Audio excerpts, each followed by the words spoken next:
அதேபோல் 2019 முழுவதுமா சொன்னாரு, உலகத்தின் விதமாக கருத்து நீட்டு இருக்கிறேன், ஒரு வாதையை கொடுப்பேன் சொன்னாரு. நம்ம 2006 கொரோனா வந்தது. 2011 2020 முதல் டொனால்ட் ட்ரம்ப், அமெரிக்கா பற்றி யாருன்னு தெரியாது, அமெரிக்கா டொனால்ட் பற்றி பேச ஆரம்பித்தார். அவனுக்கு மேலே கருத்து நீட்டு இருக்கிறேன், தான் தோணித்தனமானவன், அமெரிக்க விரோதமாக செயல்பட்டு கொண்டிருக்கவன், அவனுக்கு விரோதமாக கருத்து நீட்டு சொன்னார். 2020 அமெரிக்க தேர்தலில் தோற்றார். ரஷ்ய விளாடிமிர் புட்டின் அவர்கள் 24/2/2022 அன்று உக்ரைனை போர் தொடுக்கிறார்.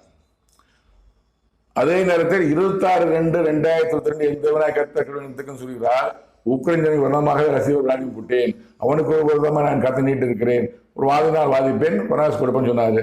அதே மாதிரி 3/5/2022 உலக செய்தியில் வருது, ரஷ்ய விளாடிமிர் புட்டின் செய்து வருகிறது, அந்த கருத்து நிறைவேறுது. இது போன்று பல தீர்க்க தரிசனங்களை எந்த கருத்துக்கள் கூறி வருகிறார். அவர் அனைத்தும் நிறைவேறுகிறது.